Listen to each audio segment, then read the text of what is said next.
Mari membaca 10 menit menggunakan telinga. Hobbes juga berargumen bahwa siapapun yang tidak menyetujui kontrak harus bergabung dengan massa karena dua alasan.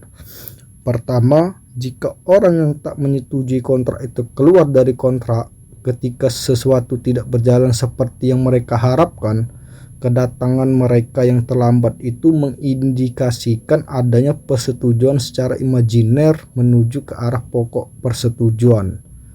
Paham persetujuan secara imajiner ini muncul sejak Socrates mengungkapkan bahwa setiap orang memiliki kewajiban untuk mematuhi semua hukum yang ada di dalam kota.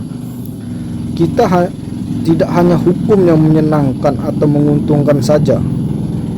Dengan tinggal di bawah perlindungan kota, seseorang memberikan semacam persetujuan yang tak terkatakan untuk mau diatur atau diperintah. Kedua, seseorang yang tidak setuju dan yang menuntun untuk keluar dari kontrak akan menemukan kembali realitas dirinya yang kembali ke status alamiahnya. Sementara sebuah target yang jelas sangat dibutuhkan bagi setiap orang yang peduli terhadap tujuan hidupnya. Rasionalitas dibutuhkan bagi kesepakatan mereka. Hobbes menekankan bahwa rasa muncul saat sang raja berlaku adil atau berpikir untuk tidak merugikan subjek-subjek kontrak. Dengan tegas, Hobbes mengatakan bahwa setiap orang yang mengadakan kontrak bersama menciptakan raja bagi mereka. Ada begitu banyak tindakan yang dilakukan oleh sang raja secara mutlak berakar dari kontrak itu. Tindakan sang raja adalah hasil dari tindakan awal subjek-subjek yang mengadakan kontrak, sehingga seseorang tidak memiliki alasan untuk mengeluh atau atas tindakan sang raja. Tindakan raja bergantung pada tindakan awal dari subjek-subjek yang mengadakan kontrak bersama dengan sesamanya. Keberatan bagi absolutisme. Sekarang Anda mungkin berpikir bahwa terjadi kekeliruan antara konsepsi Hobbes tentang kewajiban politik. Keberatan Anda ini mungkin berkaitan dengan kecenderungan Hobbes ke arah kekuasaan absolut. Menurut Hobbes, sungguh tanpa perasaan seseorang pemimpin yang menetapkan hukum yang tidak adil atau melakukan tindakan secara moral keliru. Keadilan dan ketidakadilan, benar atau salah, yang hanya ditentukan sendiri oleh negara muncul ketika Leviathan terlahir. Anda dapat berpikir tentang contoh-contoh perlawanan dari formula hukum yang tidak adil dan praktek-praktek pemerintah yang secara moral keliru.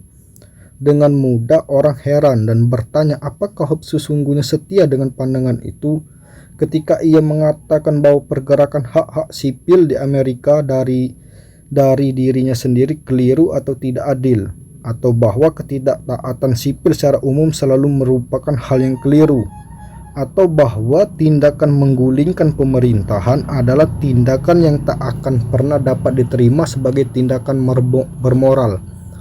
Tampaknya ia juga menolak adanya konsepsi tentang keadilan dan moralitas yang lebih tinggi, sebagaimana sebuah bentuk yang sungguh berbeda daripada apa yang ditetapkan oleh pemerintah. Sesuatu mungkin berjalan secara keliru saat Hobbes menegaskan bahwa ketakutan yang kita miliki dalam status alamiah dapat membawa kita pada situasi pemberian kuasa pada seseorang. Kuasa itu kita serahkan untuk memastikan adanya kedamaian. Hobbes juga meletakkan kekuasaan tertinggi dan tak terbatas pada seorang pemimpin.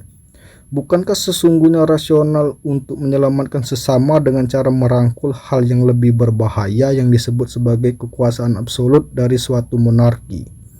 Sebagaimana dikatakan oleh Hobbes tentang sedikit tidak percaya, apakah manusia begitu bodoh ketika mereka berusaha untuk menghindari kejahatan yang mungkin terjadi karena kukus atau rubah, namun karena berpikir demi keselamatan lantas membiarkan diri ditelan oleh singa? Mungkin masalah akan berlanjut ke hal yang lain. terkait dengan salah satu pokok pemikiran Hobbes, yaitu soal konsepsi tentang manusia. Mungkin kita tidak begitu kejam dengan sesama kita dan tidak terlalu kejam ketika kita mengharapkan adanya suatu kekuasaan absolut yang akan menjaga kita dari pembunuhan satu sama lain. Apabila karakteristik Hobbes tentang manusia itu keliru, maka tuntutan akan adanya pemerintahan absolut akan sedikit surut. Mungkin juga penekan Hobbes tentang keburukan manusia itu begitu dipengaruhi oleh kejadian-kejadian saat Hobbes menuliskan pemikirannya. Ia mengetahui betapa mengerikannya perang sipil dan kemudian ia berpikir bahwa segala sesuatu, bahkan absolutisme, masih lebih baik daripada sesuatu yang mengerikan itu. Banyak orang menolak kesimpulan tentang absolutisme Hobbes ini secara lebih dalam daripada apa yang kita selidiki di atas. Meski demikian, perdebatan yang paling kontemporer tentang kewajiban politik pun berhutang pada konsepsi Hobbes tentang kontrak sosial. Ketidaksetujuannya atas pandangan bahwa otoritas pemerintah bergantung pada otoritas ilahi diikuti oleh para filsuf dan oleh mereka yang secara aktual memiliki posisi dalam pemerintahan sebagai pembuat keputusan. Dengan beberapa inspirasi ini, terbentanglah garis lurus antara pemikiran Hobbes tentang revolusi pemikiran politik dan revolusi Amerika, revolusi Prancis, serta revolusi di tempat-tempat lainnya.